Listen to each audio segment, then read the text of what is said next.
Olá, alunos, boa noite. Eu trouxe alguns tipos de materiais cerâmicos para que vocês possam ver a diferença lado a lado, né? Então, temos aqui alguns tipos de tijolos, ali atrás, depois eu mostro para vocês alguns tipos de lajotas, telhas, temos também pisos e azulejos. Bom, aqui primeiro começando pelos tipos de tijolos, né? Nós temos esse daqui que é um tijolo maciço, ou também chamado de tijolo comum.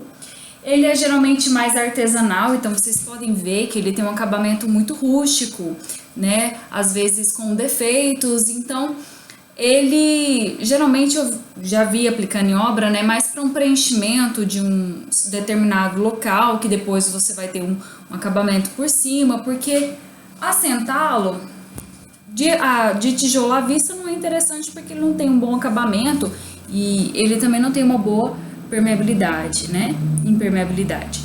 Então, assentá-lo também não é muito bom em relação ao rendimento.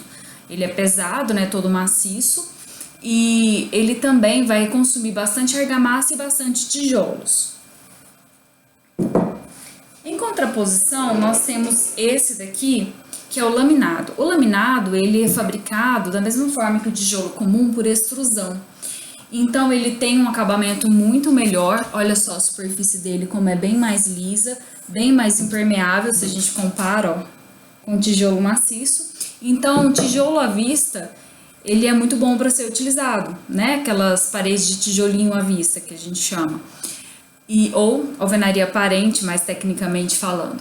Ele tem 21 furos para que o torne mais leve, uma vez que ele teoricamente seria todo maciço, né? Então eles fizeram os furos para que ele pudesse ter leveza.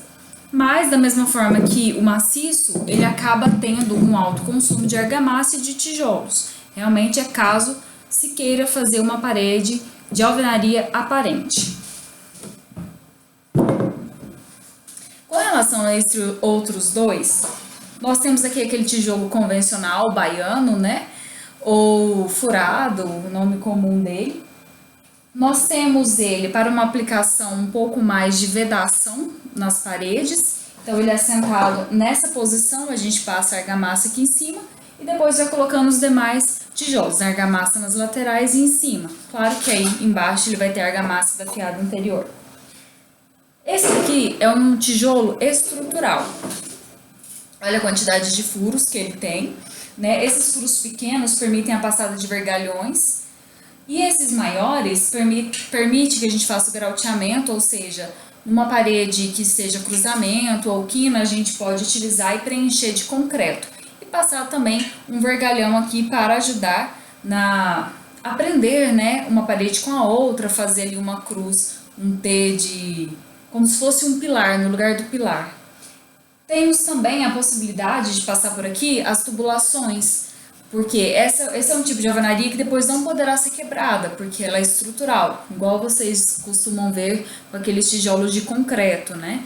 Esse daqui é cerâmico, mas a ideia é a mesma, não se pode quebrar depois dessa alvenaria. Então a gente passa aqui as tubulações.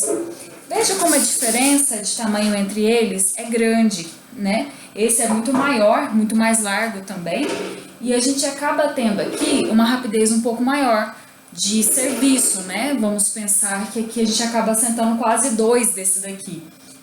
Tem uma diferença de tamanho. Então, aqui nós temos uma economia de argamassa e de tempo e de material, o que nesses pontos acaba gerando uma economia. Entretanto, ele é muito mais pesado, então talvez em questão de frentes de trabalho demore um pouco mais na sua execução, porque ele é um pouco mais difícil de trabalhar do que esse. A argamassa ele vem aqui em cima e nas laterais. Esses furos aqui, ó, ajudam a melhorar a aderência da argamassa com o seu tijolo.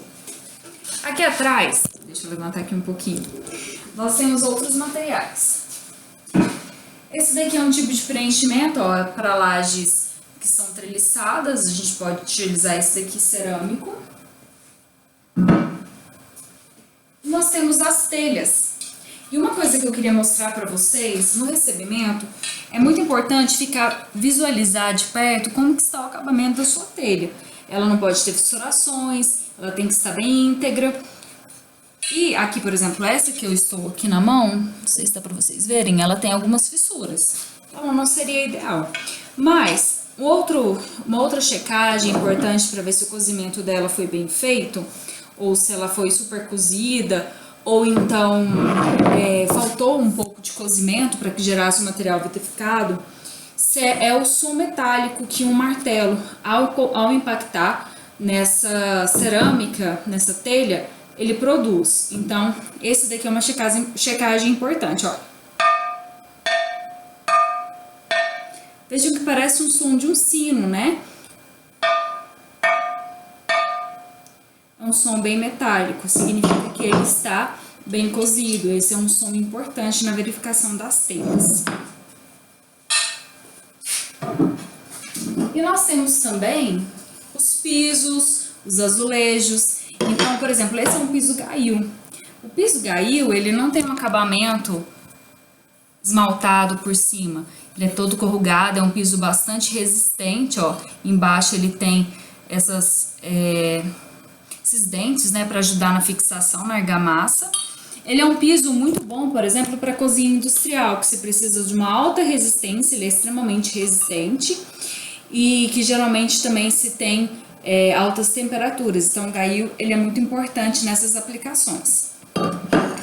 Outro tipo seria, então, o nosso acabamento, material de acabamento com a parte da frente esmaltada, com acabamento, né? Pode ser um azulejo ou pode ser um piso. Você pode ver que aqui atrás, ó, é material cerâmico, ele tem essas ranhurias também para ajudar na fixação, no assentamento.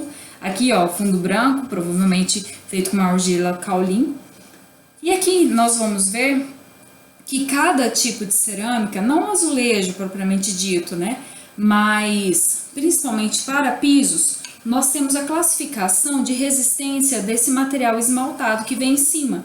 E a essa resistência nós temos a sigla PI e a ela nós temos as informações de quais ambientes esse determinado piso resiste e para quais ambientes ele é mais ideal para aplicação, né? Então, nós vamos desde PI1 até PI5 para aplicações que vão desde parede mesmo, né? Com aplicações em que nós temos um esmalte mais frágil, até mesmo locais onde se pode passar automóveis ou pode passar um grande fluxo de pessoas, como shopping, por exemplo, que tem um outro tipo de PI, um outro acabamento para que ele possa aguentar esse fluxo.